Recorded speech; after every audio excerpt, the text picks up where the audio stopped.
Assalamualaikum warahmatullahi taala wabarakatuh. Kembali lagi bertemu kita di dalam channel Ustaz Tengku channel YouTube Ustaz Tengku untuk mata pelajaran fiqh tahun 5. Okey, untuk minggu ni kita ataupun Ustaz nak sambung lagi tajuk pelajaran kita yang minggu lepas sambungan kepada solat sunat. Okey Ustaz Tengku Muhammad Khaidir bin Tengku Zahari. Okey. Minggu lepas kita dah belajar bahagian solat sunat. Solat sunat terbahagi kepada dua. Solat sunat yang disunatkan berjemaah. Solat sunat yang tidak disunatkan untuk berjemaah. Solat sunat disunatkan pula untuk solat ramai-ramai. Yang kedua, solat sunat. Tapi tak disunatkan pun untuk solat ramai-ramai. Lagi afdal dia solat seorang diri. Okey, kita tengok bahagian solat sunat yang pertama.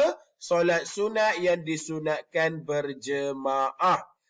Antaranya ialah yang ni kamu biasa pernah, mungkinlah ada di kalangan kamu pernah kamu buat. Yang pertama ialah solat sunat Aidilfitri. Solat sunat hari raya Aidilfitri. Solat sunat hari raya Aidilfitri mungkin mak ayah kamu pernah bawa kamu pergi solat di masjid ataupun di mana-mana tempat untuk mengerjakan solat sunat Aidilfitri. Yang kedua, solat sunat Aidil Adha. Solat sunat hari raya korban. Sama. Kita ada dua, kita umat Islam ada dua hari raya dan ada dua solat sunat hari raya. Okey, siapa yang belum pernah cuba lagi solat sunat, teruskan ataupun cuba untuk kamu pergi ke masjid. Ajak mak ayah pergi ke masjid. Sama-sama mengerjakan solat sunat Aidilfitri dan Aidil Adha secara berjemaah. Okey, yang ketiga, solat sunat terawih. Solat sunat terawih ni bila? Bila? Pada bulan puasa. Jam berapa kita nak solat terawih ni Ustaz? Ingat baik-baik ingat baik-baik. Solat sunat terawih dijalankan pada malam bulan Ramadan selepas solat Isyak. Selepas solat Isyak. Ingat baik-baik.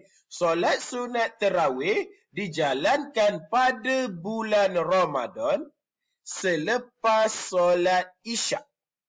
Selepas solat Isyak. Kena ingat Ada soalan yang keluar tu. Okey, yang keempat. Solat sunat gerhana bulan ataupun gerhana matahari. Ini tengok kejadian yang berlaku. Kita tengok. Nanti TV akan bagi tahu kita. Ada gerhana bulan, ada gerhana matahari. Dan mungkin ada masjid-masjid ataupun sekolah yang berdekatan dengan kawasan kamu akan menganjurkan solat sunat gerhana. Bolehlah kamu cuba untuk pergi solat sunat gerhana. Okey, yang seterusnya yang terakhir ialah solat istisqa. Sebut baik-baik, solat istisqa.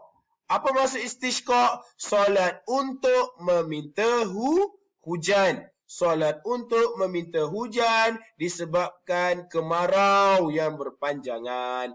Kita pun buat solat sunat istisqa. 2-3 tahun lepas mungkin kamu masih kecil lagi. Ada sekolah kita, bukan sekolah kita, masjid sekolah kita pernah menganjurkan solat sunat istisqa sebab kemarau panas sangat. Jadi, solat secara berjemaah. Tak buat tak apa ke Ustaz? Nama lagi solat sunat. Tak buat tak apa. Siapa yang buat dapat pahala lebih. Siapa yang buat dapat pahala lebih. Okey, seterusnya. Yang kedua tadi, solat sunat yang tidak disunatkan berjemaah. Tak payah berjemaah, lagi afdal kamu solat seorang-seorang. Apakah itu?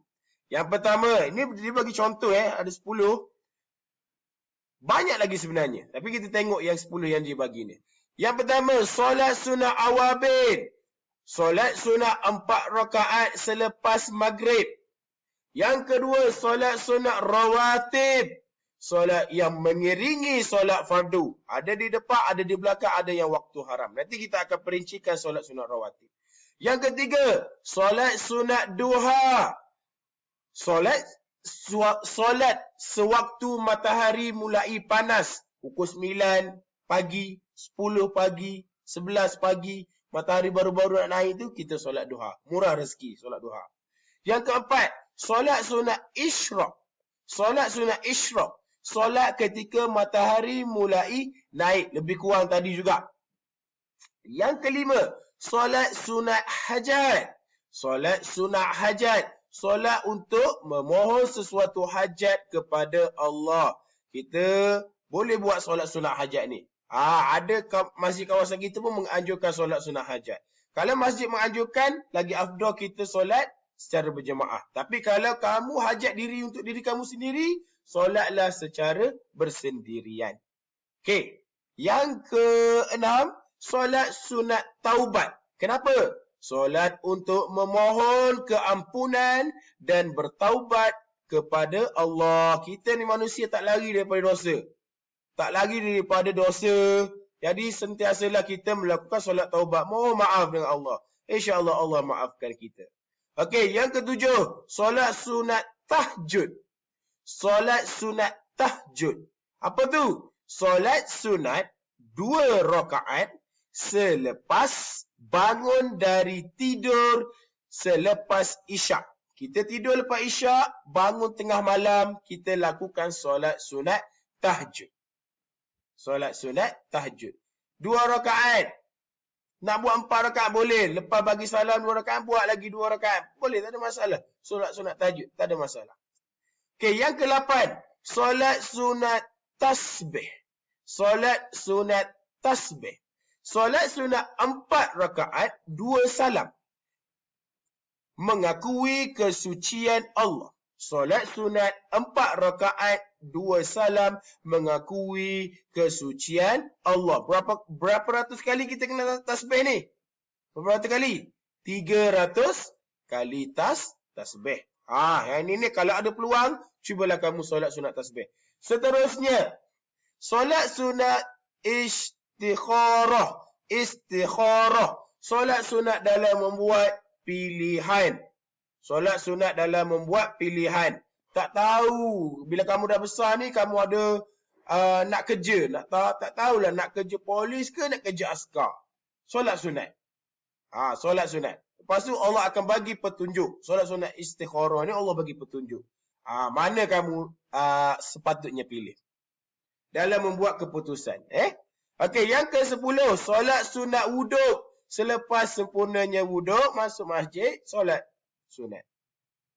Okey, yang ke-11. Solat sunat tahiyatul masjid. Ada wuduk, dah ambil tadi kan? Masuk masjid, terus solat sunat tahiyatul masjid. Masuk solat ketika masuk ke masjid. Okey. Tugasan kamu untuk minggu ni. Okey, yang pertama, senaraikan solat sunat yang disunatkan berjemaah. Ada 5 solat sunat yang disunatkan untuk berjemaah secara ramai-ramai tadi. Dan senaraikan 5 solat sunat yang tidak disunatkan berjemaah. Ustaz nak 5 sahaja solat sunat yang tidak disunatkan berjemaah. Jadi kamu boleh pilih daripada yang ni. Pilih 5 termasuk huraian dia. Dan salin dalam buku tulis fiqh. Okey. Kalau kamu ada soalan, boleh kamu terus komen pada YouTube Ustaz ni.